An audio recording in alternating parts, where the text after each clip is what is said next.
Hello students.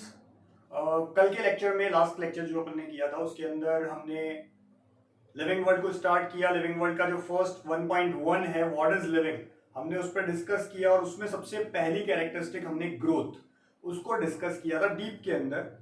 कुछ questions जो कि आप में से बच्चों ने मुझसे पूछे, मैं पहले उनको डिस्कस करता हूं। तो क्वेश्चन एक ये था कि जो ट्विन कैरेक्टरिस्टिक्स हमने बात की थी, हमने कहा था इंक्रीज इन मास और increase in number of individual जो होता है उसे हम कह देते हैं ग्रोथ।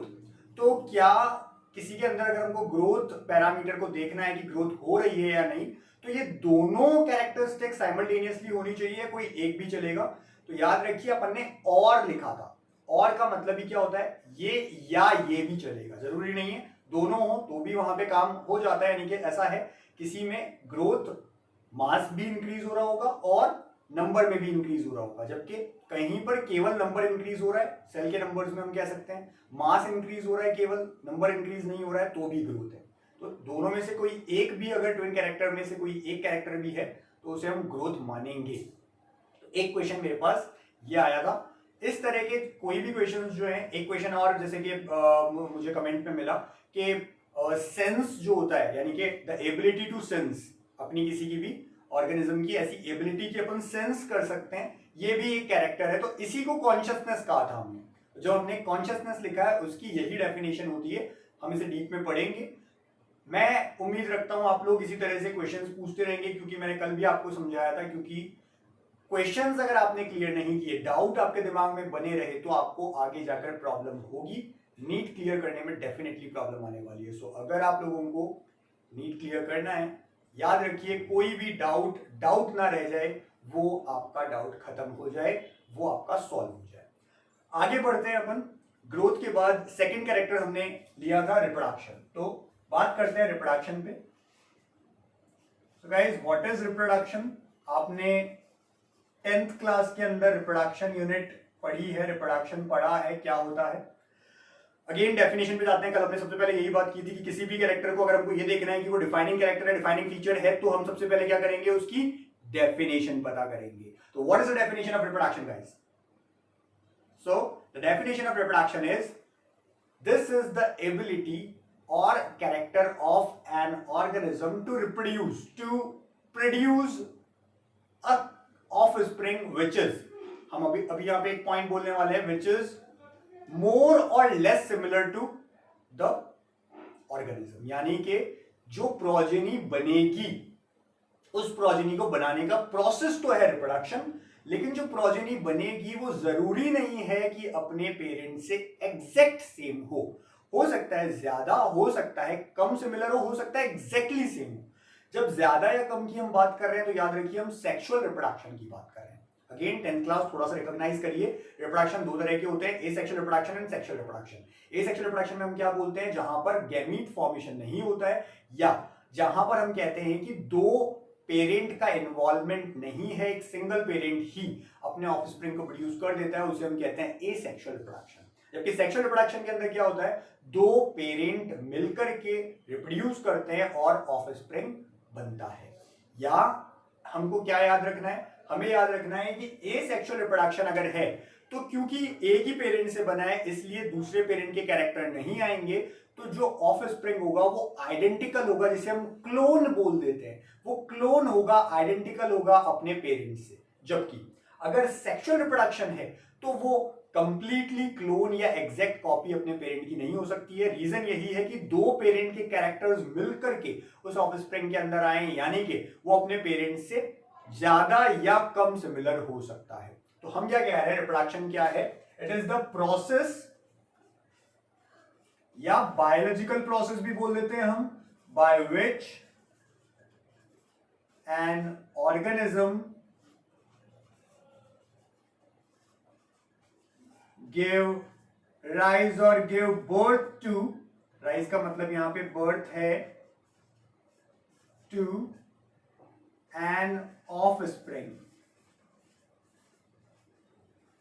और हमने इस ऑफस्प्रिंग के लिए क्या कहा है, हमने कहा है this offspring can be less similar to the parent और more similar to the parent. इस केस में हम क्या बोल रहे हैं, हम सेक्सुअल रिप्रोडक्शन की बात कर रहे हैं।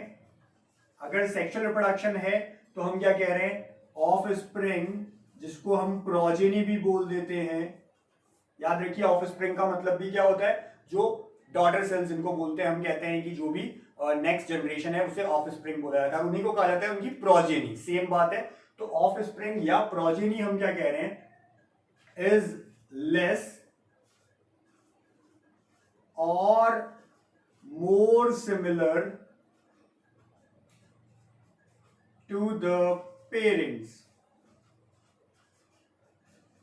या तो कम सिमिलर होगी या ज्यादा सिमिलर होगी, but if it is asexual reproduction, अगर ये एसेक्सुअल रिप्रोडक्शन है तो हमें क्या याद रखना है, हमें याद रखना है offspring is identical, mean exact copy, यानी कि क्लोन होता है अपने पेरेंट का। So offspring is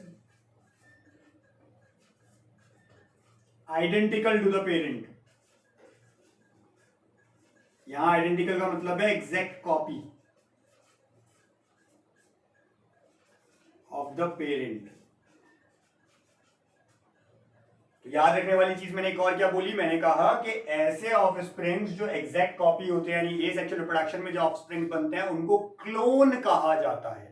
so याद रखिएगा ये वर्ड क्लोन, क्लोन किसे कहा जाता है, यहां इस सेंस में कहा जाता है identical copy, exact copy of the parent, उसे कहा जाता है क्लोन।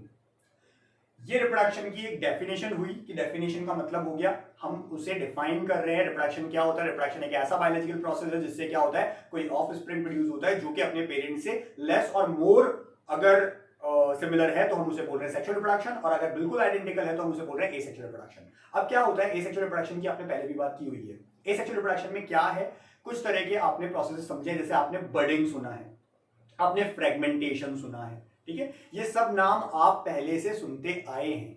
तो बडिंग में, फिजन में या फ्रेगमेंटेशन में, यहां सब जगह पे क्या हो रहा है, अलग अलग प्रोसेस है, लेकिन एक सिंगल पेरेंट क्या कर रहा है, ऑफ स्प्रिंग को प्रोड्यूस कर रहा है। तो यहां सब जगह एसेक्सुअल रिप्रोडक्शन होता है। तो एक सिंपल एग्जांपल से अपन देख लेते हैं जो आपने पुरानी क्लासेस में देखा है। हम कह रहे हैं एसेक्सुअल रिप्रोडक्शन के लिए ही कि यहां पर कुछ एग्जांपल्स, जैसे कि हम कहते हैं बडिंग होती है, किसमें,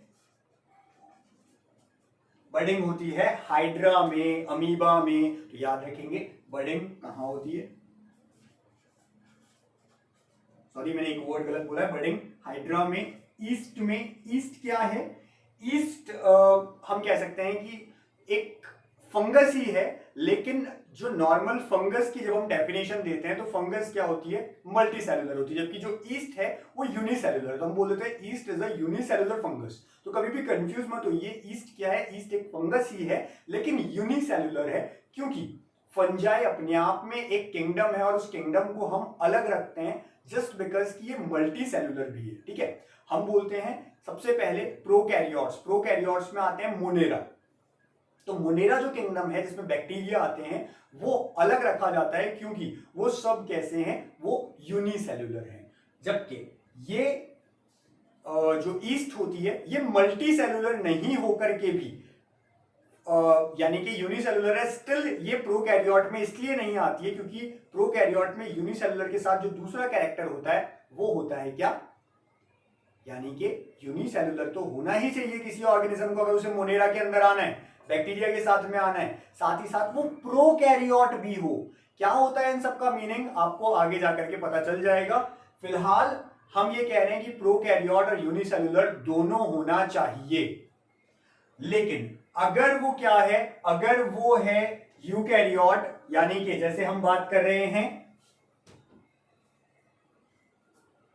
अगर यूकैरियोट है तो याद रखिए यूकैरियोट कभी भी मोनेरा के अंदर नहीं आते हैं, यानी कि बैक्टीरिया के साथ नहीं आ सकते। और ये जिसकी हम बात कर रहे हैं ईस्ट, ये एक यूकैरियोट है।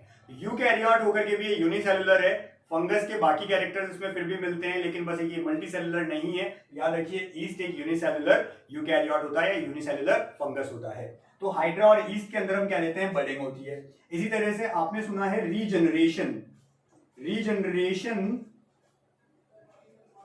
एक तरह का फ्रेगमेंटेशन ही है, जहां फ्रेगमेंटेशन का मतलब ही क्या होता है, कोई भी कुछ छोटे टुकड़ों में टूटे, छोटे टुकड़ों में टूटना ही फ्रेगमेंटेशन, यानी फ्रेगमेंट्स का मतलब होता है छोटे टुकड़े, उनमें टूटना फ्रेगमेंटेशन कहलाता है।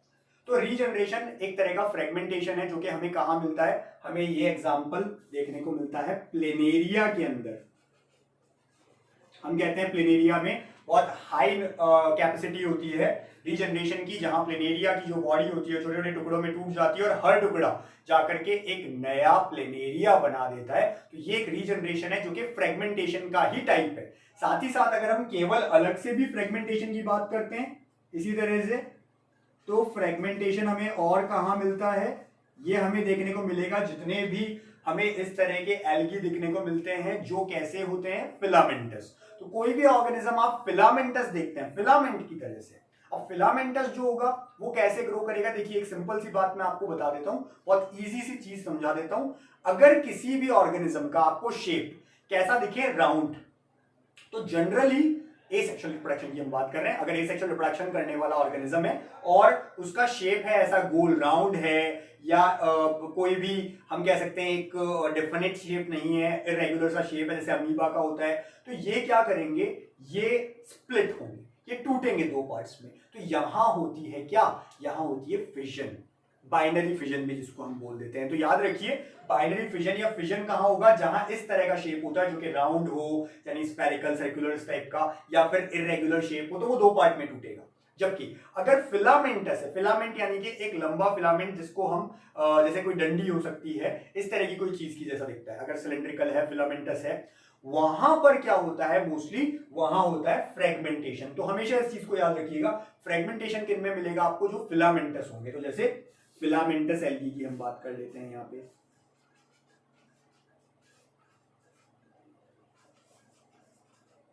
ऐसे ही कुछ तरह के फंजाई होते हैं, यानी फंगस भी होते हैं जो फिलामेंटस है और वो वहां पर फ्रेगमेंटेशन ही करते हैं। इस तरह से ही एक और आपको यहाँ पे वर्ड या एग्जांपल देखने को मिलता है मॉसिस के अंदर। मॉस क्या है, आगे आने वाले चैप्टर के अंदर जो कि प्लांट किंगडम में आप पढ़ेंगे, क्लियर वहां ही होगा ये चीज आपको। तो मॉस के अंदर भी ऐसा होता है कि फ्रेगमेंटेशन की एक स्टेज आती है। तो बडिंग देखा हमने, रीजनरेशन कहा, फिलामेंट और इसके अलावा फ्रेगमेंटेशन कहा। एग्जाम्पल्स की और बात करें हम तो हमारे सामने आता है एक और इस तरह का फिनोमिना जहां पे स्पोर फॉर्मेशन होता है गाइस। स्पोर फॉर्मेशन क्या है, स्पोर्स होते क्या है, तो कुछ तरह के बैक्टीरिया और फंगस जो होते हैं वो स्पोर फॉर्मेशन करते हैं। बैक्टीरिया में और फंगस, बहुत सारे फंगस ऐसे हैं जिनके अंदर स्पोर फॉर्मेशन होता है। स्पोर्स क्या है, ऐसे एसेक्सुअल स्पोर्स बना देते हैं ये, जो कि किसी भी जगह जाएंगे, गिरेंगे। अगर अनफेवरेबल कंडीशन होती है, यानी कि जो बैक्टीरिया है, जो फंगस है, उनके लिए फेवरेबल कंडीशन नहीं है। फेवरेबल का मतलब क्या होता है, आपको अगर हम रखें 20 डिग्री टेम्परेचर पे, 25 डिग्री टेम्परेचर पे, वो आपके लिए फेवरेबल होगा। लेकिन अगर आपको रख दिया जाए 50 डिग्री टेम्परेचर पे, वो आपके लिए अनफेवरेबल। यानी कि अनफेवरेबल कंडीशंस क्या होती है, जो किसी ऑर्गेनिज्म के लिए सूटेबल नहीं होती है, अच्छी नहीं होती है। तो अनफेवरेबल कंडीशंस में इस तरह के जो ऑर्गेनिजम्स होते हैं ये स्पोर फॉर्म करते हैं। स्पोर इस तरह की बॉडी है जो कि एक्चुअली ग्रो नहीं, मतलब एक तरह से हम कह सकते हैं कि वो उस समय फंक्शनल नहीं है, नॉन फंक्शनल बॉडी है। अब क्या होता है, जैसे ही फेवरेबल कंडीशन आएगी, फेवरेबल कंडीशन में ये स्पोर जर्मिनेट कर जाते हैं, वापस एक नई बॉडी बना देते हैं। यानी कि अगर बैक्टीरिया का स्पोर है तो वापस बैक्टीरिया बना देगा, फंगस का स्पोर है तो फिर से फंगस बना देगा। तो स्पोर फॉर्मेशन भी एक तरह का एसेक्सुअल रिप्रोडक्शन में ही काउंट होता है। तो ये सारे एग्जांपल्स और इसके अलावा भी आप कई तरह के एसेक्सुअल रिप्रोडक्शन के मोड सुनते हैं, ये सब इस तरह के फिनोमेना है जहां पर एसेक्सुअल रिप्रोडक्शन होता है, जहां पे एक ऑर्गेनिज्म अपने जैसे ऑर्गेनिज्म को बनाता है, आइडेंटिकल होता है, बिल्कुल एग्जैक्ट कॉपी होता है, हम उसे क्लोन बोल देते हैं। बात आती है सेक्सुअल रिप्रोडक्शन की, तो हमने कहा वहां पर क्लोन नहीं बनता है, आइडेंटिकल एग्जैक्ट कॉपी नहीं, ठीक है। तो ये सारी बात हुई रिप्रोडक्शन की, कि रिप्रोडक्शन क्या है, कैसे होता है, कौन कौन से एग्जांपल्स हैं, ये सब हमने यहां पे देख लिया। अब इंपॉर्टेंट बात पे आते हैं हम। इंपॉर्टेंट बात यह है कि हमें पता करना था रिप्रोडक्शन क्या एक डिफाइनिंग फीचर है, डिफाइनिंग प्रॉपर्टी है लिविंग ऑर्गेनिज्म की या नहीं। तो हम इस पॉइंट पे मेनली बात कर रहे थे। वापस आते हैं इसी पॉइंट पे। यहां के लिए मैंने आपको दो कैरेक्टर्स की बात की है, कल हमने यहां पे दो पॉइंट्स लिखे थे। पहला पॉइंट ये था कि अगर कोई भी ऑर्गेनिज्म है जिसकी भी हम बात कर रहे हैं, जो प्रॉपर्टी की हम बात कर रहे हैं, वो प्रॉपर्टी सारे लिविंग ऑर्गेनिजम्स में मिली, तब तो हम उसे बोल देंगे कि हाँ वो प्रॉपर्टी है। लेकिन दूसरा क्राइटेरिया भी उसको कंप्लीट करना जरूरी है, जो कि क्या है, किसी भी नॉन लिविंग में नहीं मिलना चाहिए। सारे लिविंग में मिलना चाहिए, किसी भी नॉन लिविंग में नहीं मिलना चाहिए। अब अपन चेक करते हैं रिप्रोडक्शन के लिए। पहली चीज, रिप्रोडक्शन क्या नॉन लिविंग्स के अंदर मिलता है क्या स्टूडेंट्स? तो आंसर आप क्लियर कट कह सकते हैं, रिप्रोडक्शन अपने जैसा कुछ प्रोड्यूस करना, एक कॉपी बनाना, ऑफस्प्रिंग को प्रोड्यूस करना, नॉन लिविंग्स में नहीं होता है। यानी एक क्राइटेरिया यहां पे क्लियर है। वो क्राइटेरिया क्या है? हमने कहा कि रिप्रोडक्शन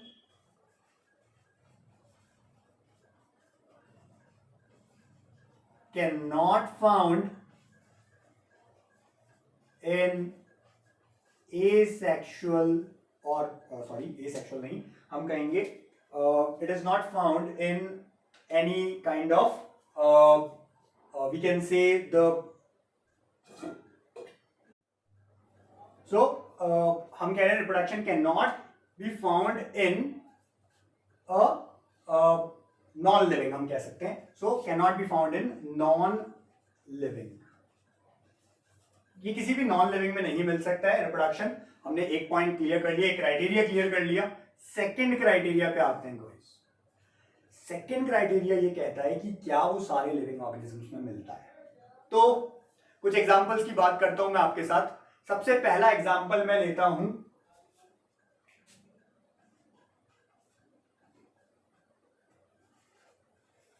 म्यूल। क्या आपने ये नाम सुना है पहले? म्यूल। म्यूल को हम हिंदी में बोलते हैं खच्चर। खच्चर क्या होता है, म्यूल क्या होता है? तो ये इस तरह का एक ऑर्गेनिज्म है जो हॉर्स और डंकी के मिलने से, यानी इन दोनों के साथ में रिप्रोड्यूस करने से बनता है म्यूल। अब म्यूल की एक स्पेशलिटी क्या है? Mule is sterile. Now you have one more word, that is sterile. Sterile के बायोलॉजी के अंदर जब आप पढ़ रहे हैं, दो मीनिंग्स निकल करके आएंगे। पहला मीनिंग स्टेराइल का क्या होता है, जो हम यहां पर बात कर रहे हैं, स्टेराइल मतलब which don't have the ability to reproduce. यानी ऐसा कोई भी ऑर्गेनिज्म या ऐसा कोई भी, हम कह सकते हैं इंडिविजुअल, जिसमें रिप्रोडक्शन करने की एबिलिटी नहीं हो, जो रिप्रोड्यूस नहीं कर सकता हो, उसे कहा जाता है स्टेराइल। ठीक है, तो याद रखिएगा, एक पॉइंट ये क्लियर होना चाहिए कि स्टेराइल का मतलब क्या होता है। यहां पर इसका मतलब यही है। एक और आप स्टेराइल का मतलब पढ़ेंगे, स्टेराइल एम्बियंस या स्टेराइल एनवायरनमेंट क्या होता है, जहां आप कहें कि कोई भी ऐसा ऑर्गेनिज्म, खास करके हम माइक्रो ऑर्गेनिज्म की यहां बात करते हैं, अगर प्रेजेंट नहीं है, अगर कोई भी ऐसा एनवायरनमेंट, कोई ऐसी जगह जहां माइक्रो ऑर्गेनिजम्स प्रेजेंट नहीं है, बैक्टीरिया वायरसेस कोई नहीं है वहां पे, उस एम्बियंस को हम बोल देते हैं क्या, उस जगह को, उस एम्बियंस को हम बोल देते हैं स्टेराइल एम्बियंस और स्टेराइल एनवायरनमेंट। याद रखिए, जो म्यूल हम कह रहे हैं, म्यूल स्टेराइल है, यानी कि वो रिप्रोडक्शन नहीं कर सकता है, उसमें ऐसी एबिलिटी नहीं है। और क्यों नहीं है? क्योंकि वो नेचुरली प्रोड्यूस नहीं हुआ है। वो कैसे प्रोड्यूस हुआ है? वो अलग अलग तरह के दो स्पीशीज के मिलने से बना है, क्योंकि हॉर्स एक अलग स्पीशीज है, स्पीशीज एक, और जो डोंकी होती है वो एक अलग स्पीशीज है। यहां पर एक तरह का म्यूल बना जो कि इंटर स्पेसिफिक हाइब्रिडाइजेशन हो गया, दो स्पीशीज के मिलने को बोलते हैं इंटर स्पेसिफिक हाइब्रिडाइजेशन। तो एक इंटर स्पेसिफिक हाइब्रिडाइजेशन है, इसलिए जो ऑफस्प्रिंग बनेगी वो स्टेराइल होती है। तो ऐसे म्यूल्स को क्यों बनाया गया? पहली बात अगर हम सोचें क्यों बनते हैं ऐसे म्यूल्स, तो याद रखिए, कभी भी इस तरह के जो ऑर्गेनिजम्स को प्रोड्यूस करवाया जाता है वो इसलिए कि अगर दो पेरेंट हैं और दोनों पेरेंट अलग अलग स्पीशीज के हैं, उन दोनों की कुछ कैरेक्टरिस्टिक्स होंगी, उन दोनों कैरेक्टरिस्टिक्स को अगर किसी ऑफस्प्रिंग में लाना है तो उनको प्रोड्यूस करना पड़ेगा। यानी कि अगर आप जानते हैं कि हॉर्स, उसकी क्यों जाना जाता है कैरेक्टर, अगर हम हॉर्स का बहुत अच्छा बोले तो हम कहेंगे कि उसमें एक स्फूर्ति होती है, बहुत एक्टिव होता है, तेज दौड़ सकता है, भाग सकता है, एक्टिव होता है। जबकि डोंकी की क्या कैरेक्टरिस्टिक है, हम क्यों देखते हैं डोंकीज को, खास करके उनको यूज लिया जाता है, काम में लिया जाता है कुछ भारी वजन उनके ऊपर रख करके ले जाने के लिए। अब अगर कहा जाए हॉर्स के ऊपर बहुत भारी वजन नहीं रख सकते, लेकिन अगर जल्दी पहुंचाना है हॉर्स का रिक्वायरमेंट होगी, क्योंकि वो एक्टिव है। डोंकी एक्टिव नहीं है लेकिन वजन ज्यादा रख सकते हैं। तो एक कॉन्सेप्ट बना दिमाग में कि क्यों ना ऐसा एक ऑर्गेनिज्म प्रोड्यूस करवाया जाए जिसमें एक्टिवनेस भी हो, जो ज्यादा एक्टिव भी हो, फास्ट भी हो, और साथ ही साथ क्या हो, वो ज्यादा वजन भी लेकर के जा सकता हो। ऐसे में बना म्यूल, यानी कि इन दोनों को क्रॉस करा के बनाया गया म्यूल। और हम कहीं भी बड़ी ऊंचाइयों पे देखते हैं, खास करके बहुत कॉमन मैं एग्जांपल बोलूं तो जो वैष्णो देवी मंदिर जो कि हम देखते हैं जम्मू में, अगर हम जाते हैं और वहां से वैष्णो देवी जाया जाए तो उस इतनी ऊंची पहाड़ी पे जाने के लिए खच्चर यानी म्यूल्स का यूज होता है। अगेन रीजन क्या रहा यहाँ पे, क्योंकि वो म्यूल है। अगर वो डोंकी होता इतना ऊपर नहीं चढ़ पाता, वजन ढो सकता था। अगर वो हॉर्स होता ऊपर चढ़ जाता लेकिन इतना वजन नहीं ढो सकता था। तो उस पे बैठ करके लोगों को वहां तक पहुंचाया जाता है, भारी सामान को पहुंचाया जाता है, इसलिए एक एग्जाम्पल हो गया म्यूल। अब क्वेश्चन मेरा ये है, म्यूल इज स्टेराइल, रिप्रोडक्शन नहीं कर सकता है, तो क्या हम म्यूल को लिविंग नहीं माने? क्या हम कह दें म्यूल लिविंग ऑर्गेनिज्म नहीं है? So the answer will be no, mule भी एक लिविंग ऑर्गेनिज्म है। यानी कि एक एक्सेप्शन निकल करके आ गया। हमने ये कहा था कि कोई भी ऐसी प्रॉपर्टी जो डिफाइनिंग प्रॉपर्टी बननी चाहिए उसका कोई एक्सेप्शन नहीं होना चाहिए, अनएक्सेप्शनली उसे हमें प्रूव करके दिखाना है। लेकिन यहां पे क्या हो गया, यहां पे एक एक्सेप्शन निकल करके आया है, पहला म्यूल। म्यूल क्या है, स्टेराइल, रिप्रोडक्शन नहीं कर सकता है, यानी कि ये हम कह सकते हैं कि इस रिप्रोडक्शन को हम नहीं बोल सकते डिफाइनिंग प्रॉपर्टी। और एग्जांपल्स की तरफ जाते हैं हम। एक और एग्जांपल अगर हम देखें तो हम इनफर्टाइल कपल्स की बात करते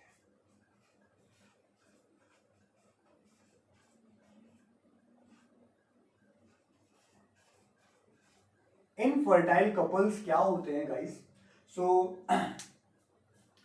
हम जानते हैं कि जितने भी ह्यूमन बींग्स की हम बात कर रहे हैं, सारे ह्यूमन बींग्स जो हैं एबल नहीं होते ऑफस्प्रिंग प्रोड्यूस करने में।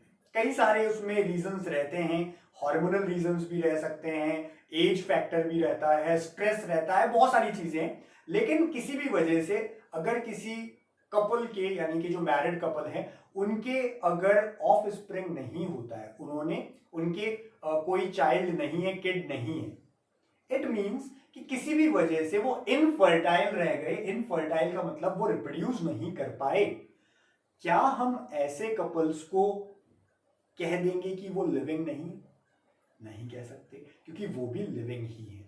अब यहां पर हमने क्या बोला, अगेन ऐसा एग्जांपल लिया जो लिविंग है लेकिन इनफर्टाइल है, रिप्रोडक्शन नहीं कर सकते। तो हम क्या कह रहे हैं, फिर से इस एग्जांपल से यही प्रूव हो रहा है कि रिप्रोडक्शन जो है वो एक डिफाइनिंग प्रॉपर्टी नहीं हो सकती। अगर हमने डेफिनेशन दे दी, हमने ये कह दिया कि रिप्रोडक्शन डिफाइनिंग प्रॉपर्टी है लिविंग ऑर्गेनिजम्स की, तो ये एक्सेप्शन उसे डिस्प्रूव कर देंगे। एक और एग्जांपल की मैं आपके सामने बात करता हूं।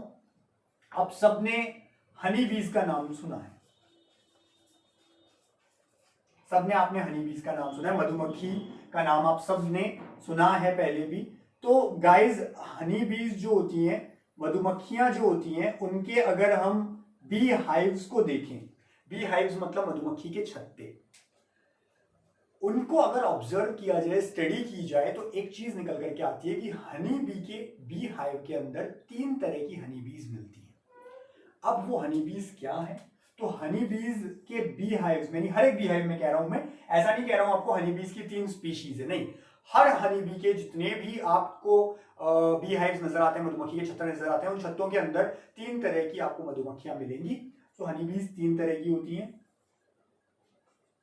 एक होती हैं जिन्हें हम कह देते हैं क्वीन। एक क्वीन ऐसी हनी बी है जो प्रोड्यूस करती है अदर हनी बीज को, यानी इनका काम होता है प्रोड्यूस करना अलग अलग हनी बीज को। ये 2 तरह के फिनोमिना लेती हैं, या तो ये डायरेक्टली बर्थ दे देंगी, या फिर ये पहले मेल के साथ रिप्रोड्यूस करेंगी, यानी कि यहां पर ये डायरेक्ट बर्थ भी दे देती हैं, जिसको एक फिनोमिना आगे जाकर के आप पढ़ेंगे पार्थेनोजेनेसिस का, वो भी करती हैं। साथ में ये एक और तरह से भी रिप्रोड्यूस करती हैं, जो कि मेन तरीका होता है, यानी कि मेल के साथ रिप्रोडक्शन करके। अब ये दोनों अलग अलग तरह से अलग अलग ऑफस्प्रिंग बनते हैं। याद रखिए, वैसे ये कॉन्सेप्ट वापस आगे जाकर के जेनेटिक्स में आपके आता है, लेकिन यहां एक बार क्लियर कर लीजिए, समझ लीजिए, अगर क्वीन ने डायरेक्ट यानी कि क्वीन के हमने कहा कि एग प्रोड्यूस हुआ, ठीक है, क्वीन क्या करेगी, एग प्रोड्यूस करेगी, लेकिन एग को हम जानते हैं स्पर्म्स के साथ भी मेटिंग करवानी पड़ती है, उनको क्रॉस करना होता है, रिप्रोड्यूस करना होता है। लेकिन यहां एक फिनोमेना क्या होता है, क्वीन जो है एग प्रोड्यूस करती है और उस एग से डायरेक्टली खुद ही बिना मेल के इन्वॉल्वमेंट के क्या कर देती है, उसे ऑफ स्प्रिंग में कन्वर्ट कर देती है। ऐसे कंडीशन में जो ऑफ स्प्रिंग बनती है वो होते हैं ड्रोन्स। ड्रोन्स जो हैं these are the males. Drones क्या होते हैं, ये मेल्स होते हैं, ठीक है, ड्रोन्स आर द मेल्स। अब क्या होता है, दूसरी चीज हमने कहा, पहला तो फिनोमेना क्वीन के अंदर क्या हुआ, इन्होंने डायरेक्टली बर्थ दे दिया किसको, ड्रोन्स को, मेल्स को।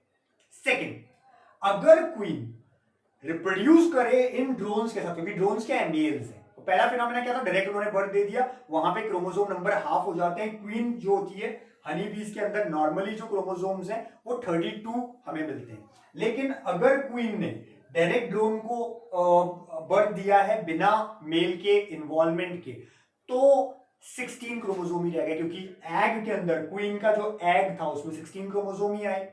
ऐसे ही मेल ड्रोन के स्पर्म में 16 क्रोमोसोम आने थे, लेकिन वो तो क्रॉस ही नहीं हुए, तो क्वीन से डायरेक्टली बनता है, इसलिए ड्रोन में 16 क्रोमोसोम ही होते हैं, 32 नहीं होते हैं, जबकि क्वीन के अंदर 32 क्रोमोसोम्स होते हैं। तो एक चीज क्लियर है आपको कि ड्रोन्स अगर बने हैं तो किससे बने, डायरेक्ट क्वीन से बने हैं, वो मेटिंग से नहीं बने हैं। जबकि अगर क्वीन ने ड्रोन्स यानी मेल्स के साथ रिप्रोडक्शन किया तो रिप्रोडक्शन से अब क्या होगा, क्वीन का एग बनेगा, ड्रोन्स मेल्स का स्पर्म आएगा, दोनों में 16 क्रोमोसोम है, दोनों मिलेंगे फिर से 32 क्रोमोसोम हो जाएंगे। और ऐसे में दो कंडीशन है, या तो बनेगी क्वीन, या तो फिर से क्या बनेगी, इससे क्वीन बनेगी। क्वीन क्या है, क्वीन है एक फर्टाइल फीमेल।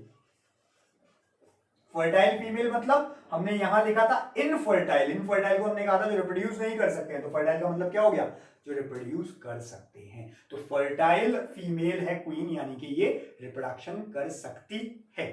जबकि तीसरे जो टाइप हैं, यानी कि हमने कहा अगर क्वीन ने ड्रोन के साथ में रिप्रोड्यूस किया, एक चांस तो है कि फर्टाइल फीमेल बने, दूसरी चांस है कि इनफर्टाइल फीमेल बने, उसे कहा जाता है वर्कर बीज। वर्कर बीज क्या है, इनफर्टाइल फीमेल्स है।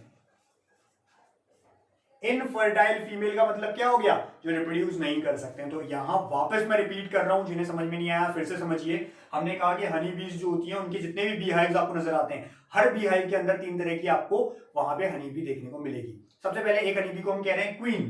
क्वीन क्या कर रही है, ये ही सबको प्रोड्यूस करती है, चाहे ड्रोन हो, चाहे क्वीन हो, चाहे वर्कर बी हो, सबको प्रोड्यूस क्वीन ही करती है। इसका काम है रिप्रोडक्शन करना, प्रोड्यूस करना। अब क्वीन जो है वो फर्टाइल फीमेल है, क्योंकि वो प्रोड्यूस कर सकती है, वो किसी को भी बना सकती है। दो तरह के फिनोमेना क्वीन लेती है।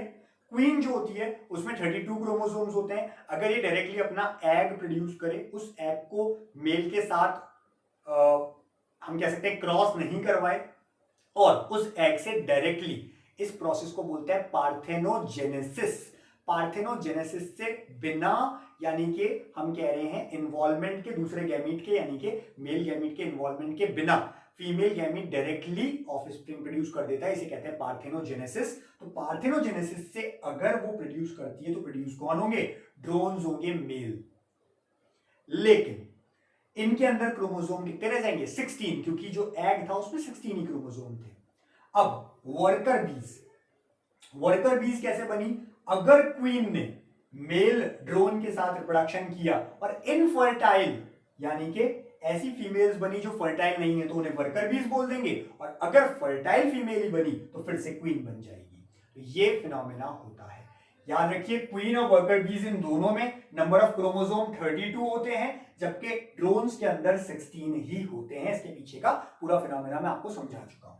अब हमारा मेन मकसद था इस रिप्रोडक्शन को ये देखना कि क्या ये डिफाइनिंग प्रॉपर्टी है, और इसके अंदर हम दो क्राइटेरिया को चेक कर रहे थे कि क्या वो सारे लिविंग ऑर्गेनिज्म में मिलता है, दूसरी चीज थी कि क्या वो किसी भी नॉन लिविंग में नहीं मिलता है। पहली चीज हमारे क्लियर हो गई थी कि वो किसी भी नॉन लिविंग में नहीं मिलता है, यानी कि ये क्राइटेरिया क्लियर था। दूसरा क्राइटेरिया की हम बात कर रहे थे जो कि था कि क्या ये लिविंग ऑर्गेनिज्म सारे के सारे लिविंग ऑर्गेनिज्म में मिलता है या नहीं।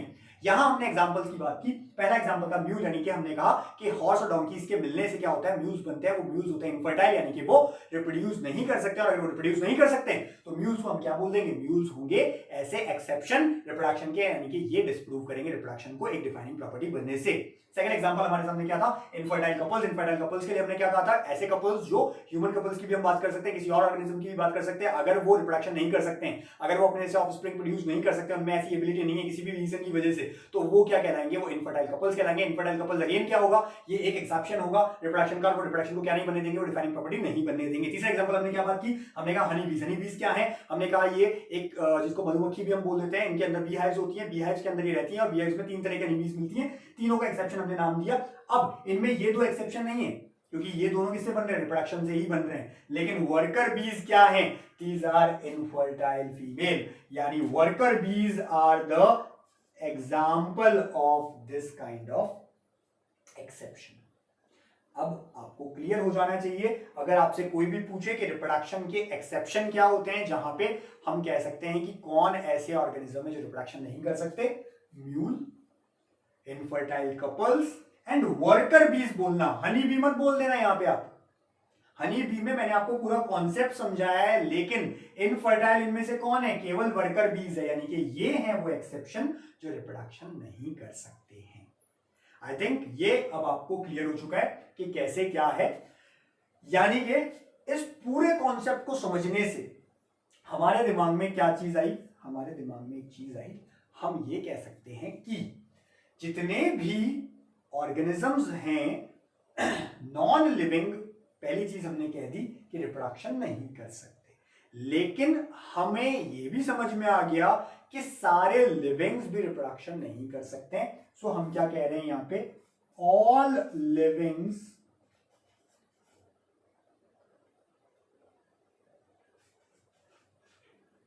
Can not necessarily be able to reproduce. हम कह रहे हैं कि जितने भी लिविंग हैं, जरूरी नहीं है सारे के सारे रिप्रोडक्शन करने के लिए एबल हो, एबिलिटी रखते हो। So all livings can not necessarily be able to reproduce. कुछ होते हैं जो रिप्रोडक्शन नहीं कर सकते हैं और हमने इनको यहां लिया, और इसी वजह से हम क्या बोलेंगे, हम कहेंगे reproduction is the characteristic of living organism. ये कैरेक्टरिस्टिक तो है, but it is not the defining property या defining character of living organism. तो हमने क्या बोला, reproduction is not the defining property और defining feature, एक ही बात हमने कल भी कही थी आपको, of living organisms। ठीक है, यहां तक की बात अब आपको बहुत अच्छे से क्लियर हो चुकी है कि रिप्रोडक्शन जो है वो डिफाइनिंग प्रॉपर्टी नहीं कहला सकता, डिफाइनिंग फीचर नहीं कहला सकता है। रीजन हमने पीछे यही पाया कि इसके भी कुछ एक्सेप्शन होते हैं।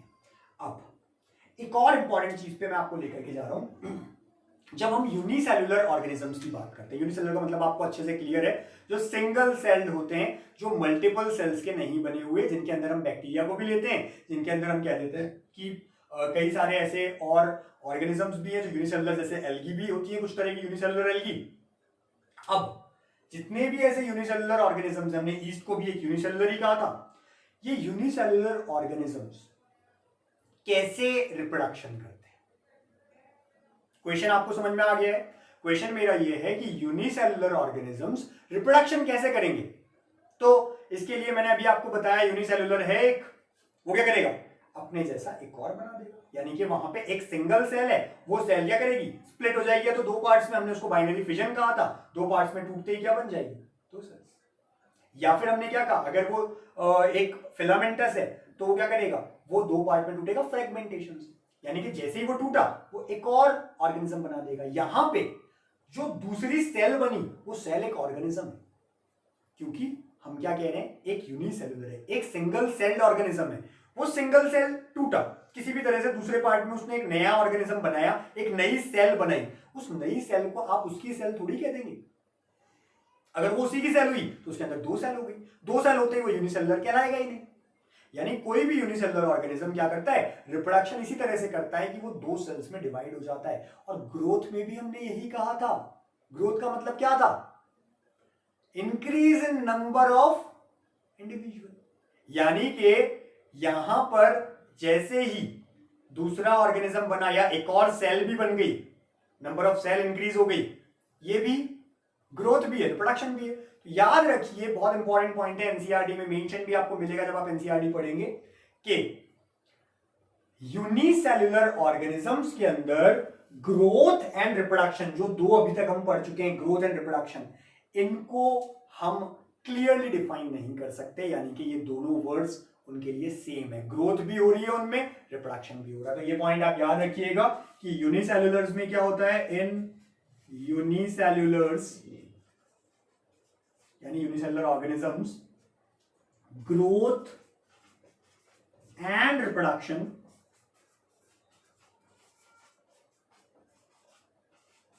are used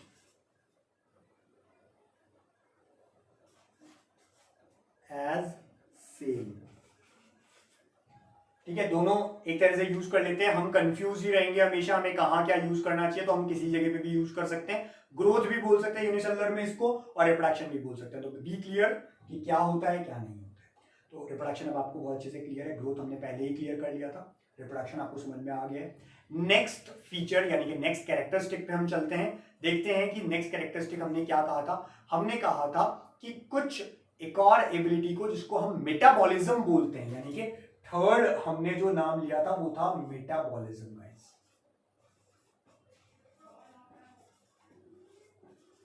पहली चीज मेटाबॉलिज्म होता क्या है, इसकी डेफिनेशन हमको क्लियर होनी चाहिए। सो मेटाबॉलिज्म के लिए हमने क्या कहा था, मेटाबॉलिज्म 2 चीजों से मिलकर बना है, कैटाबॉलिज्म प्लस एनाबॉलिज्म। मेटाबॉलिज्म का मतलब हमने क्या कहा है, क्या होता है, कैटाबॉलिज्म प्लस एनाबॉलिज्म।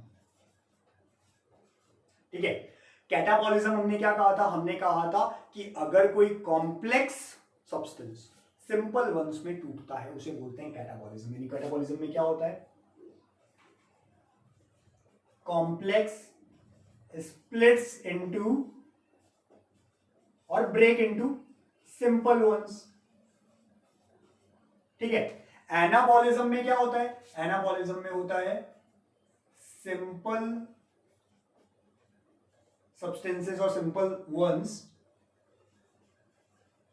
combined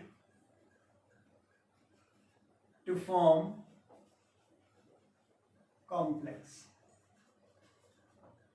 यानी एनाबॉलिज्म का मतलब इसका जस्ट उल्टा हो गया कि जो सिंपल हैं वो मिलकर के अगर कोई कॉम्प्लेक्स बना दे तो एनाबॉलिज्म, और अगर एक कॉम्प्लेक्स सिंपल में टूट जाए तो कैटाबॉलिज्म। जैसे हम कहते हैं कंप्लीट कार्बोहाइड्रेट से हम लेते हैं कार्बोहाइड्रेट, कार्बोहाइड्रेट सिंपल शुगर में टूट रहा है तो वहां क्या हो रहा है, कैटाबॉलिज्म हो रहा है। इसी तरह से अगर बहुत सारे छोटे छोटे अमीनो एसिड्स मिलकर के प्रोटीन बना रहे हैं, अमीनो एसिड्स सिंपल मिलकर के कॉम्प्लेक्स प्रोटीन बना रहे हैं, क्या हो गया, एनाबॉलिज्म हो गया। तो इस तरह से हम बात करते हैं कैटाबॉलिज्म, एनाबॉलिज्म, इस तरह की रिएक्शंस हमारे अंदर होती रहती है। हमने कल भी कहा था डाइजेशन, एक्सक्रीशन, रेस्पिरेशन, सर्कुलेशन, ये जितनी भी रिएक्शंस अंदर हो रही हैं यहां कुछ ना कुछ इस तरह की रिएक्शन चलती रहती है। तो हम डेफिनेशन क्या देंगे मेटाबॉलिज्म की, डेफिनेशन थोड़ी है, ये तो हम कॉन्सेप्ट समझ रहे हैं।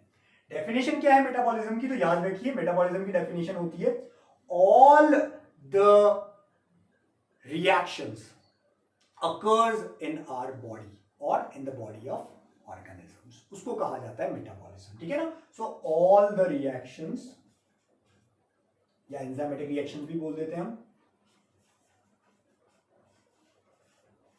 occurs in the body। ठीक है, उसको कहा जाता है मेटाबॉलिज्म। जितनी भी रिएक्शंस होती जा रही है, या तो कुछ टूट रहा है कुछ बन रहा है, तो उन सबको बोल देंगे कंबाइंडली हम मेटाबॉलिज्म। तो मेटाबॉलिक रिएक्शन ऐसा को बोलते हैं और फिनोमेना हो जाता है मेटाबॉलिज्म। मेटाबॉलिज्म क्या सारे लिविंग ऑर्गेनिजम्स में मिलता है गाइस, तो आंसर होगा यस। चाहे वो प्लांट है, चाहे एनिमल है, चाहे माइक्रो ऑर्गेनिज्म है, कोई भी ऑर्गेनिज्म हो लिविंग ऑर्गेनिज्म में हर एक में मेटाबॉलिज्म मिलेगा। यानी पहला पॉइंट हमको क्लियर है कि metabolism is found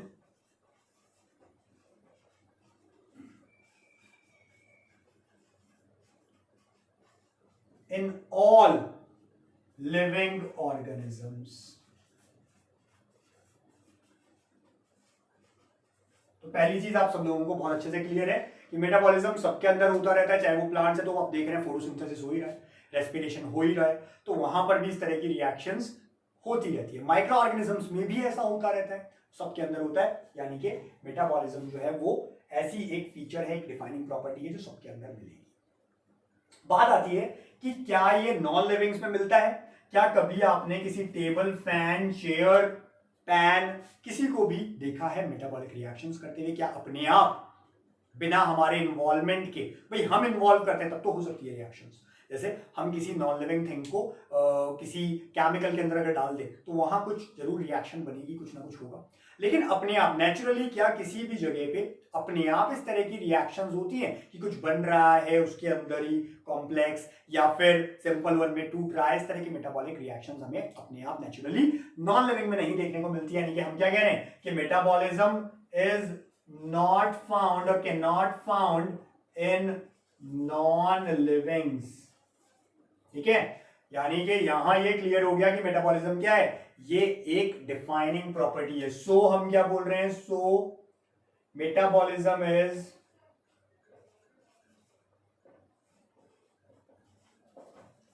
the defining property of living organisms कह सकते हैं, लिविंग्स कह सकते हैं। तो डिफाइनिंग प्रॉपर्टी या डिफाइनिंग फीचर, तो क्या होता है, डिफाइनिंग फीचर होता है। ये आपको क्लियर है बहुत अच्छे से। अब मैं आता हूं एक और बात पे, जो कि क्या है, ये मेटाबॉलिज्म, ये टोटल पॉइंट तो आपको क्लियर हो चुका है स्टूडेंट्स, लेकिन आप एनसीईआरटी पढ़ेंगे तो एक एग्जाम्पल आपको देखने को मिलता है। आपने सुना होगा आईवीएफ, एक मैं यहां पे एग्जाम्पल लिख रहा हूं, एक ऐसा एक्सेप्शन है जिसको हम बोल रहे हैं IVF, in vitro fertilisation. IVF का मतलब क्या होता है, इसका मतलब होता है इन विट्रो फर्टिलाइजेशन। क्या है आईवीएफ, क्या है इन विट्रो फर्टिलाइजेशन? तो सबसे पहले हम बात करते हैं, वापस रिप्रोडक्शन पे आते हैं। रिप्रोडक्शन में हमने एक एग्जांपल पढ़ा था इनफर्टाइल कपल्स का। हमने कहा था कुछ ऐसे कपल्स होते हैं जो किसी भी रीजन की वजह से क्या होता है, रिप्रोडक्शन नहीं कर सकते और उनमें एबिलिटी नहीं हो पाती रिप्रोडक्शन करने की। ऐसे कपल्स के लिए, क्योंकि साइंस जो है वो लगातार तरक्की कर रहा है, टेक्नोलॉजी जो है वो लगातार आगे बढ़ रही है, एडवांसमेंट आ रहे हैं, उन एडवांसमेंट में अब इस तरह की पॉसिबिलिटी आ चुकी है, केसेस बहुत अच्छे हो चुके हैं। ऐसे लोग जो इनफर्टाइल होते हैं उनमें क्या किया जाता है, मेल से स्पर्म्स बाहर निकाल लिए जाते हैं, फीमेल से एग को बाहर निकाल लिया जाता है। बाहर इन द सेंस लैब के अंदर, और लैब में बाहर निकाल के उनको एक ट्यूब में फर्टिलाइज करवाया जाता है, दोनों को मिलाया जाता है, फर्टिलाइज करवाया जाता है स्पर्म को एग के साथ। इस तरह के प्रोसेस को बोलते हैं इन विट्रो फर्टिलाइजेशन। यानी कि इस तरह की जो रिएक्शन है जब वो लैब के अंदर कंप्लीट होती है तो उसे इन विट्रो कहा जाता है। तो इन विट्रो फर्टिलाइजेशन लैब के अंदर एक ट्यूब में क्या किया, मेल के स्पर्म्स ले लिए, फीमेल का एग ले लिया, बाहर निकाला उनकी बॉडी से, और उनको बाहर के अंदर तो वो खुद से रिप्रोड्यूस नहीं कर पा रहे थे, फर्टिलाइज नहीं कर पा रहे थे, तो उस फिनोमेना को आर्टिफिशियली करने के लिए लैब के अंदर एक टेस्ट ट्यूब के अंदर क्या करवाते हैं, फर्टिलाइज करवाते हैं। और आपने सुना होगा test tube baby. Test tube baby ऐसे ही बनते हैं, जो इन विट्रो फर्टिलाइजेशन से बेबीज प्रोड्यूस होते हैं उनको टेस्ट ट्यूब बेबी बोला जाता है। तो क्या होता है कि इस तरह से इन विट्रो फर्टिलाइजेशन करवाया जाता है, स्पर्म को एग से मिलाया जाता है एक हम कह रहे हैं टेस्ट ट्यूब के अंदर किसी लैब में, जो कि हम ये कह रहे हैं कि ऐसा नहीं है कोई भी इस चीज को कर सकता है, वो डॉक्टर्स जो जिन्होंने इस एडवांसमेंट को समझा है, अच्छे से स्टडी किया है, वो ही इसको कर सकते हैं। तो ऐसा करने से अब क्या हो रहा है एग्जैक्टली अगर हम कहें तो उस एक टेस्ट ट्यूब में, जो कि नॉन लिविंग है, टेस्ट ट्यूब कैसी है, नॉन लिविंग है, लेकिन उस नॉन लिविंग के अंदर क्या हो रही है, एक लिविंग रिएक्शन हो रही है। हमने कहा था किसी भी नॉन लिविंग में मेटाबॉलिज्म नहीं होता है, मेटाबॉलिक रिएक्शन नहीं होती, लेकिन यहां मेटाबॉलिक रिएक्शन हो रही है। ठीक है, ये भी आपको ध्यान रखना है कि आईवीएफ इन विट्रो फर्टिलाइजेशन के अंदर क्या होता है, यहां हम बोल देते हैं कि test tube is non living while the reaction, जो उसके अंदर रिएक्शन हो रही है, ठीक है ना, reaction is living reaction, living organism नहीं है अभी वो, लेकिन एक लिविंग रिएक्शन है जो वहां पर प्रोड्यूस हो रही है। स्टिल इस एक्सेप्शन को हम काउंट करके मेटाबॉलिज्म को डिफाइनिंग प्रॉपर्टी से बाहर क्यों नहीं निकाल रहे हैं? याद रखिए उसका रीजन यही है क्योंकि ये नेचुरली नहीं हो रहा है, आर्टिफिशियली तो करवा रहे हैं। हमने पहले भी कहा था आर्टिफिशियली करवाने से हम उसे एक्सेप्शन नहीं लेंगे। कल जो लास्ट क्लास थी हमारी लेक्चर में, उसमें भी मैंने आपको ये चीज क्लियरली कही थी कि कभी भी हम उन्हें ही एक्सेप्शन मानेंगे जो नेचुरली अकर हो रहा है। जैसे कि ये एक्सेप्शंस थे, mules naturally, infertile couples naturally, और वर्कर बीज नेचुरली। लेकिन यहां पर क्या है, यहां आपने लैब के अंदर क्रिएट किया है ऐसी रिएक्शन को, तो ये लिविंग रिएक्शन तो है, नॉन लिविंग में भी हो रही है, स्टिल इसे हम काउंट नहीं करेंगे कि ये एक एक्सेप्शन है मेटाबॉलिज्म का, अपने आप नहीं हो रहा है। लेकिन फिर भी आपको ध्यान रखना है कि इस जगह पे ऐसा होता है। तो एनसीईआरटी पढ़ते रहिए, बार बार मैं बोल रहा हूं, बिना एनसीईआरटी के नीट क्लियर नहीं होगा। हम यहां जो पढ़ते हैं इन कॉन्सेप्ट्स को समझ के, उसके बाद आप एनसीईआरटी पढ़िए, line by line, word by word, जितनी बार पढ़ेंगे हर बार आप पाएंगे कि एनसीईआरटी में लास्ट टाइम जो हमने पढ़ा था ये चीज तो छूट गई थी। यानी एनसीईआरटी जो भी जितनी बार पढ़ता जाता है उनकी चीजें उतनी ही बेटर होती जाती है। हर एक वर्ड बहुत इंपॉर्टेंट है, पढ़ें। कल यानी नेक्स्ट जो लेक्चर में, इसके अभी हम लोग पहले से कंप्लीट करेंगे, नेक्स्ट लेक्चर में मैं आपसे कुछ क्वेश्चंस पूछूंगा जो एनसीईआरटी से रिलेटेड होंगे। अगर आपने एनसीईआरटी पढ़ी है तभी आप उन क्वेश्चन के आंसर दे पाएंगे, अदरवाइज नहीं दे पाएंगे। याद रखिए एनसीईआरटी पढ़नी है आपको। मेटाबॉलिज्म थर्ड, आपको पूरा डिफाइनिंग फीचर समझ में आ गया, इसे भी हमने काउंट कर लिया डिफाइनिंग प्रॉपर्टी के अंदर लिविंग ऑर्गेनिज्म की। Fourth characteristic of living organism, simple character अभी हम बोल रहे हैं इसे, सेल्यूलर ऑर्गेनाइजेशन। तो what is cellular organisation? So we are clear that all living organisms are made up of cell, either single cell or multiple cells। हमने कहा unicellular होते हैं या मल्टीसेलुलर होते हैं, तो हम क्या बोलते हैं, सेलुलर ऑर्गेनाइजेशन सबके अंदर प्रेजेंट है। अगर वो लिविंग ऑर्गेनिज्म ऐसा है जो यूनिसेलुलर है, सिंगल सेल है, तो भी उसमें एक सेल तो प्रेजेंट है। अगर वो यूनिसेलुलर नहीं है, सिंगल सेल नहीं है, मल्टीपल सेल है, उसके अंदर बहुत सारी सेल्स है, मल्टी सेलुलर है, तो क्या होगा, नंबर ऑफ सेल्स ज्यादा है।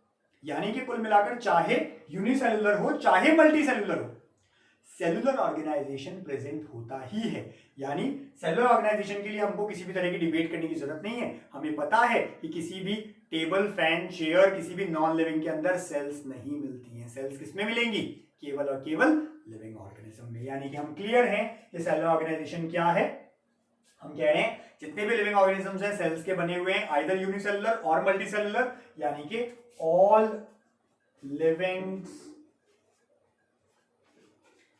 आर मेड अप ऑफ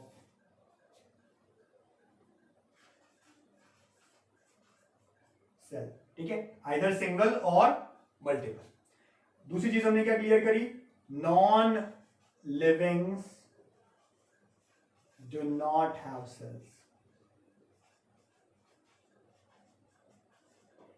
सो इन दो लाइन से हमारे को क्या क्लियर होता है, हमें क्लियर होता है कि cellular organisation is the defining property और defining feature of living organisms. तो यहां क्लियर है कि so cellular organisation is the defining feature और defining property of living organisms. ठीक है, ये बात हमें बिल्कुल अच्छे से क्लियर हो चुकी है स्टूडेंट्स। एक और मैंने पॉइंट लिखा था, मूवमेंट। बिना लिखे हम ऐसे ही चेक कर लेते हैं मूवमेंट के लिए। अब सोचिए मूवमेंट की डेफिनेशन क्या, क्योंकि हर एक चीज की पहले डेफिनेशन बहुत जरूरी है। सो मूवमेंट की डेफिनेशन क्या होती है, मूवमेंट की डेफिनेशन है, हम कह रहे हैं कोई भी अगर चीज, कोई ऑर्गेनिज्म की बात कर लें, जिसकी भी हम बात कर रहे हैं, if it moves from one place to another then this phenomena will called as movement. अगर किसी को भी एक जगह से दूसरी जगह पे पहुंचाया जा सके उसे कहा जाएगा मूवमेंट। ठीक है ना, यहां तक तो आप बिल्कुल क्लियर है। अब आप सोचिए, हम सिंपली पहले लिविंग की ही बात कर लेते हैं, क्या सारे लिविंग ऑर्गेनिजम्स मूव कर सकते हैं? क्या आपने देखा है प्लांट एक जगह से दूसरी जगह पे अपने आप चले जाएं?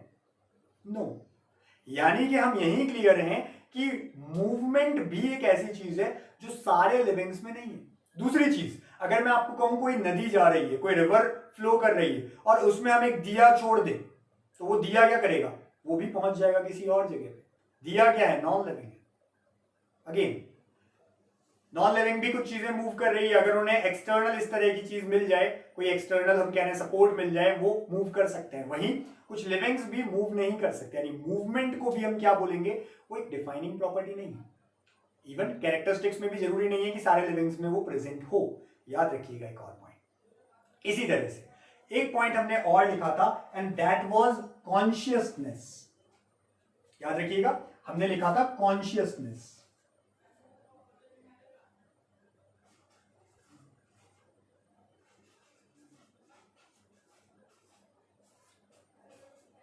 So what is consciousness students? बहुत इंपॉर्टेंट है आप समझें कॉन्शियसनेस होता क्या है, कॉन्शियसनेस का क्या मतलब है।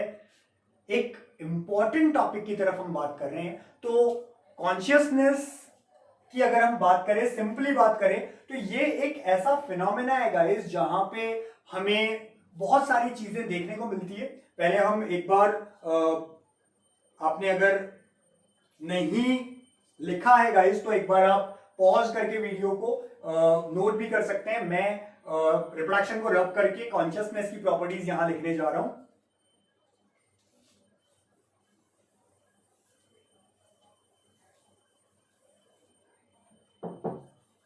स्टूडेंट्स, तो कॉन्शियसनेस की हम बात कर रहे हैं। हमने कहा कॉन्शियसनेस क्या है।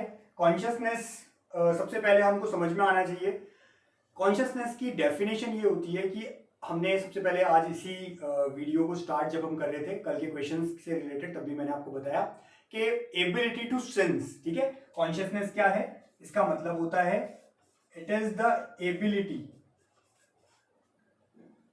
To sense the environment.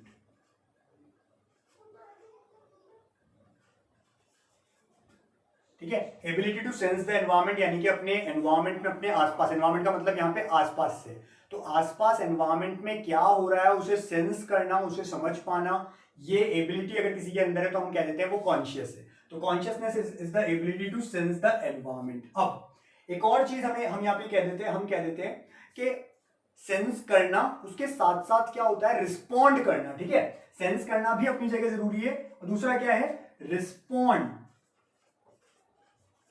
To the external stimuli. मैंने यहां पे वर्ड क्या बोला? मैंने कहा आपको कॉन्शियसनेस क्या है। एक तो है ability to sense the environment, अपने एनवायरमेंट को सेंस कर पाना, समझ पाना कि हमारे आसपास क्या है, कैसा हो रहा है, क्या हो रहा है, ये सब चीज इस एबिलिटी को ही बोल देते हैं कॉन्शियसनेस। दूसरी चीज हमने कहा कि respond to the external stimuli, हमारे एक्सटर्नल यानी हमारे एनवायरमेंट में कोई स्टिमुलाई, स्टिमुलाई का यहां पे क्या मतलब है? स्टिमुलाई कोई भी एक ऐसी चीज हो सकती है जो हमें रिएक्ट करने पे मजबूर कर देती है। यानी कि अगर आप रास्ते में चल रहे हैं और आपको पैर में कोई कांटा लगता है, आप सडनली क्या करते हैं? अपना पैर वहां से हटाते हैं, अपने हाथ को उस जगह पे लेकर के जाते हैं। आपको किसी जगह पे आप बैठे हैं और गर्म है कोई चीज, उस पर आपका हाथ टच हो जाता है, आप सडनली उस हाथ को वहां से हटाते हैं। ये है रिस्पॉन्ड करना, किसके against? That is the external stimuli. वो गर्म पानी, वो गर्म जो भी चीज थी, वो कांटा जो आपको लगा, ये सब क्या है? ये स्टिमुलस कहलाते हैं, स्टिमुलाई होते हैं। यानी हम क्या कह रहे हैं? स्टिमुलाई क्या है? कोई भी ऐसा एक्सटर्नल फैक्टर जो हमें रिस्पॉन्ड करने को मजबूर करता है, उसे कहा जाता है स्टिमुलाई। तो स्टिमुलाई कैन बी, ये स्टिमुलाई जो है ये क्या हो सकते हैं? Stimuli can be physical, stimuli can be chemical, और स्टिमुलाई कैन बी बायोलॉजिकल। यानी हम कह रहे हैं स्टिमुलाई फिजिकल भी हो सकते हैं, केमिकल। याद रखिएगा इक्वेशन नीट पे बन सकता है, आपसे पूछ सकते हैं कि स्टिमुलाई कितने तरीके के हो सकते हैं, तो फिजिकल, केमिकल और बायोलॉजिकल, तीन तरह के स्टिमुलाई होते हैं। क्या है स्टिमुलाई? हमने कहा कोई भी ऐसा एक्सटर्नल फैक्टर जो कि क्या कर रहा है? हमारे एनवायरमेंट में प्रेजेंट है और वो हमें रिस्पॉन्ड करने के लिए मजबूर कर रहा है। अगर हम में वो एबिलिटी है कॉन्शियसनेस की। अगर नहीं है तो नहीं कर सकते। यानी कि अगर आप कह रहे हैं कि कोई भी नॉन लिविंग थिंग है, कोई भी फैन है, टेबल है, चेयर है, उसको आप टच करें, उसको मारें, उसको गर्म कोई चीज लगाएं, वो रिस्पॉन्ड नहीं करेगा। वो रिस्पॉन्ड क्यों नहीं करेगा? क्योंकि उसमें ये एबिलिटी नहीं है। अगर मैं आपसे यही क्वेश्चन पूछूं कि प्लांट्स में ऐसी एबिलिटी होती है क्या, तो आप में से कई लोग कह देंगे नहीं, प्लांट भी रिस्पॉन्ड नहीं कर पाते। बट ऐसा नहीं है। आप अगर प्लांट्स को इस तरह का कोई स्टिमुलाई देंगे तो वो टच करके आपको नहीं बताएंगे, लेकिन वो प्लांट या तो सूख जाएगा, उसकी ग्रोथ रुक जाएगी, उसमें सेनेसेंस हो जाएगा, यानी कि उसकी लीव्स गिरने लग जाएंगी, वो किसी भी वे में रिस्पॉन्ड करेगा। तो उनका रिस्पॉन्स जरूरी नहीं अपने जैसा हो, रिस्पॉन्स सबका सेम हो, इट इज नॉट नेसेसरी। याद रखिएगा, ठीक है। एक बहुत इंटरेस्टिंग सी चीज आपको बताता हूं। आपने सबने डिटॉल का ऐड देखा है। डिटॉल के ऐड में आपने यही देखा है कि जैसे ही डिटॉल या इस तरह की कोई चीज या इस तरह का डिसइंफेक्टेंट या कोई इस तरह की आप देखते हैं कि जो सरफेस को साफ करने की चीज है, यानी कि पोंछा लगाने का ऐसा कोई आपको कोई केमिकल दिखाया जाता है ऐड में, तो कहा जाता है कि ये 99% या 99.9% तक बैक्टीरिया को रिमूव कर देते हैं। और उस जगह जब रिमूव करते हैं तो एक चीज जो आपने ऑब्जर्व की होगी, बहुत सारे बैक्टीरिया होते हैं, एक दो बच जाते हैं, लेकिन वो एक दो भी इधर उधर भाग रहे होते हैं। इसका मतलब क्या है? इसका मतलब है वो रिस्पॉन्ड कर रहे हैं। यानी जिस टाइम पे आप कोई केमिकल भी अप्लाई करेंगे इन बैक्टीरिया पे, इन माइक्रो ऑर्गेनिजम्स पे, वो भी रिस्पॉन्ड करते हैं, वो भागते हैं। इसी को कहा जाता है रिस्पॉन्ड करना, यानी कि वो भी रिस्पॉन्ड कर रहे हैं, वो सेंस रखते हैं, वो कॉन्शियस हैं। याद रखिए, हमने कहा स्टिमुलाई तीन तरह के हो सकते हैं, फिजिकल, केमिकल और बायोलॉजिकल। अब जो फिजिकल है, हम कह सकते हैं रेज, जो रेडिएशंस आप सुनते हैं ना, वो फिजिकल स्टिमुलाई होती है। जितनी भी रेडिएशंस होती है जो आप सुनते हैं, एक्सरे, गामा रे, ठीक है, ये रेडिएशंस जो है ये फिजिकल स्टिमुलाई, ठीक है, इनके अगेंस्ट भी रिस्पॉन्ड करते हैं। जो माइक्रो ऑर्गेनिजम्स हैं, इवन हम लोगों के लिए भी एक्सरेज जो है वो अच्छी नहीं होती। इसी तरह से यूवी रेज आ रही हैं, हम कहते हैं यूवी रेज से हमको अपने आप को प्रोटेक्ट करना चाहिए, तो हमारी बॉडी उनके अगेंस्ट एक रिस्पॉन्ड देती है। तो फिजिकल स्टिमुलाई रेडिएशंस हो सकते हैं, ठीक है। टेम्परेचर जो है फिजिकल प्रॉपर्टी है, बिल्कुल, वहां आप उसको यूज कर सकते हैं। केमिकल्स, कई तरह के केमिकल्स आप कह सकते हैं, एसिड्स वगैरह, कोई भी ऐसा, उसके अगेंस्ट हमारी बॉडी या जितने भी इस तरह के ऑर्गेनिजम्स होते हैं वो रिस्पॉन्ड करते हैं। तो there are a number of chemicals जिनके अगेंस्ट हम रिएक्ट करते हैं। बायोलॉजिकल, जैसे हमने कहा अभी कांटा लगना, वो भी क्या है, एक बायोलॉजिकल, क्योंकि वो प्लांट के ऊपर लगा हुआ है। ऐसी कोई भी चीज आप रोज को पकड़ते हैं, वहां आपको इस तरह से चुभता है कांटा, आप उस पर हाथ हटा देते हैं, ये बायोलॉजिकल है। कुछ तरह के माइक्रो ऑर्गेनिजम्स अगर हमको हमारी बॉडी में आ जाते हैं तो हम क्या करते हैं, हमारी बॉडी रिस्पॉन्ड करती है उनके अगेंस्ट, हमें सिम्टम्स आ जाते हैं। वो सिम्टम्स भी क्या है, वो भी स्टिमुलाई, तो बायोलॉजिकल स्टिमुलाई हो गया, क्योंकि वो बैक्टीरिया वायरस है। तो ये सब फिजिकल, केमिकल और बायोलॉजिकल स्टिमुलाई होते हैं और इनके अगेंस्ट हमारी बॉडी रिस्पॉन्ड करती है। यानी कि हमें यहाँ पे क्या चीज क्लियर हुई गाइस, यहाँ हमको दो चीज क्लियर हो गई। एक तो ये जो कॉन्शियसनेस है, एबिलिटी जो है सेंस करने की, ये सारे लिविंग्स में होती है। हमने कहा था प्लांट्स में भी, माइक्रो ऑर्गेनिजम्स में भी, एनिमल्स, ह्यूमन बीइंग, सब में होती है। यानी कि हम कहेंगे consciousness is the defining property of और defining feature of all living organisms. क्यों होते हैं, अब आप क्लियर हो चुके हैं, दोनों रीजन यहां पे क्लियर है। क्योंकि कॉन्शियसनेस सारे लिविंग ऑर्गेनिजम्स में मिलता है और कॉन्शियसनेस किसी भी नॉन लिविंग में नहीं मिलता है, कोई एक्सेप्शन नहीं है। इसलिए ये क्या है, ये एक डिफाइनिंग प्रॉपर्टी है। यहां मैं एक लास्ट चीज आपको और इंट्रोड्यूस करवाने जा रहा हूं, that is self consciousness.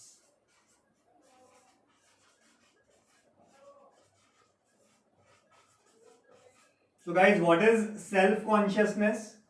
Self मतलब खुद का, कॉन्शियसनेस का मतलब है एबिलिटी टू सेंस, जो बात होती है। अब हम कह रहे हैं सेल्फ, जब हमने बोल दिया तो इसका मतलब ही क्या है, ऐसे ऑर्गेनिज्म या ऐसा कोई भी ऑर्गेनिज्म जो अपने खुद के अच्छे और बुरे को जानता हो, if that organism is aware of its wellbeing, अपने अच्छे को समझता है, वो जानता है उसके लिए क्या अच्छा है क्या बुरा है, तो हम उसे क्या बोलेंगे, सेल्फ कॉन्शियस। ठीक है, सेल्फ कॉन्शियस का मतलब क्या हो गया, इसका मतलब हो गया सेल्फ अवेयर। सेल्फ अवेयर है किस चीज के लिए? फॉर इट्स वेलबींग, कि क्या उसके लिए अच्छा है और क्या उसके लिए खराब है, बुरा है। अगर कोई भी ऑर्गेनिज्म इस तरह की प्रॉपर्टी रखता है तो उसे कहा जाता है सेल्फ कॉन्शियस। याद रखिए एक important point, human beings are only self conscious. मतलब जितने भी ऑर्गेनिजम्स है, लिविंग ऑर्गेनिजम्स है, उनमें से भी केवल और केवल ह्यूमन बीइंग्स, हम सब, केवल हम ही है जो सेल्फ कॉन्शियस है। बाकी एनिमल्स भी सेल्फ कॉन्शियस नहीं होते हैं। सारे ऑर्गेनिजम्स की हम बात कर रहे थे, लिविंग ऑर्गेनिजम्स की प्रॉपर्टी कॉन्शियसनेस है, लेकिन self consciousness is the defining property of human beings. आप केवल सेल्फ कॉन्शियस बोल के किसे डिफाइन कर सकते हैं? ह्यूमन बीइंग्स को, क्योंकि ह्यूमन बीइंग्स में सेल्फ कॉन्शियसनेस होता है, बाकी सब में नहीं। आप बोलेंगे क्यों, एनिमल्स में भी होता है, तो देखिए कई सारे ऐसे एग्जांपल्स मिलते हैं। आप देखते हैं, हम बचपन से सुनते आए एक वर्ड, हमें कहा जाता था कि भेड़ चाल में मत चलो। भेड़ चाल का क्या मतलब है? अगर एक भेड़ चलती रहती है तो सारी भेड़ उनको फॉलो करती है। अगर वो भेड़ कुएं में गिर गई तो पीछे की सारी भेड़ भी क्या करेंगी? कुएं में गिर जाएंगी। अगर पीछे वाली भेड़ को पता होता कि उनके लिए अच्छा या बुरा क्या है तो वो ऐसा नहीं करती। क्या ह्यूमंस के साथ आप ऐसा कर सकते हैं? क्या 4 लड़के एक कुएं के पास जाएं और पहला गिरे दूसरा उसमें गिर सकता है? नेवर। उल्टा ये हो सकता है कि पहला दूसरे को बोले कि इसमें गिर करके दिखाओ, because that person is self conscious. तो जितने भी लिविंग ऑर्गेनिजम्स हैं अदर देन ह्यूमन बीइंग, दूसरे ऑर्गेनिज्म सेल्फ कॉन्शियस नहीं है। और यही तो रीजन है कि हम एडवांसमेंट में आ पाए। ह्यूमन बीइंग ने इतना इवोल्यूशन कर लिया, इस लेवल तक हम लोग पहुंच गए, हमने इतनी सारी टेक्नोलॉजीज बना ली, बाकी सब क्यों नहीं बना पाए? अगर आप कहते हैं कि बाकी एनिमल्स, प्लांट्स, माइक्रो ऑर्गेनिजम्स, इनमें भी सेल्फ कॉन्शियसनेस होता, खुद का अच्छा और बुरे का पता होता, तो वो खुद के लिए क्यों ना बाकी की चीजें कर लेते? केवल ह्यूमन बीइंग्स ही क्यों कर पाए? क्योंकि human beings are self conscious. उन्हें पता था लाइट की रिक्वायरमेंट है, लाइट बनाई। उन्हें पता था ट्रैवल करना है, इस तरह की चीजें बनाई, ट्रेन्स बनाए, गाड़ियां बनाई, ये सब चीज बनाई। आज हमें मोबाइल हाथ में मिल गया है। 10 साल 15 साल पहले किसी को नहीं पता था कि हर एक के हाथ में इस तरह की कोई डिवाइस होगी, क्योंकि हम सेल्फ कॉन्शियस है। हमें पता है हमें किस चीज की जरूरत है, हम उसे बनाने के लिए किस तरह का काम करेंगे और हम वो बना लेते हैं।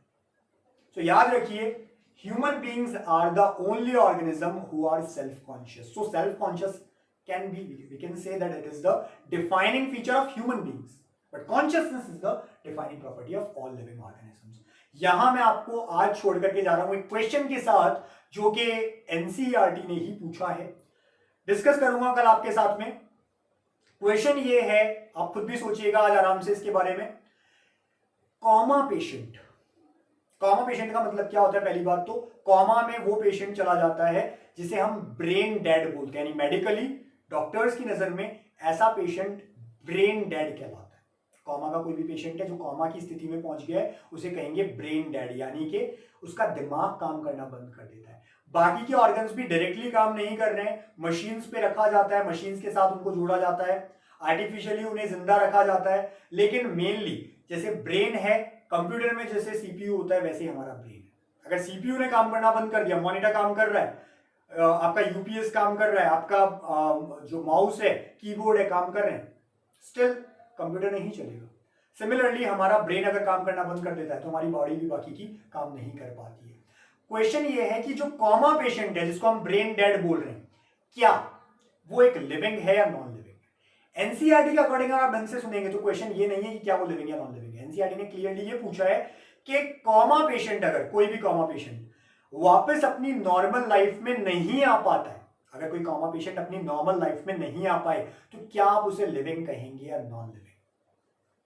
साथ ही मैं और भी कुछ एनसीईआरटी के कल क्वेश्चंस आपसे पूछूंगा नेक्स्ट लेक्चर में। याद रखिएगा, आपको अब तक के जितना भी हमने पढ़ा है सब एनसीईआरटी से बार बार पढ़ लेना है। यहां आपका फर्स्ट 1.1 जो है व्हाट इज लिविंग वो कंप्लीट हो जाता है। कल हम 1.2 स्टार्ट करेंगे, डाइवर्सिटी। याद रखिएगा, नेक्स्ट क्लास से पहले आप एनसीईआरटी अच्छे से पढ़ लें। अगेन क्वेश्चंस अगर आपके पास आते हैं कमेंट करिए आप, मैं आपको आंसर दूंगा, लेकिन डाउट मत रखिए। आई होप आज आपको सब कुछ समझ में आया है। वापस रिवाइज करिए, पढ़िए और एनसीईआरटी से ढंग से पढ़िए। Thank you.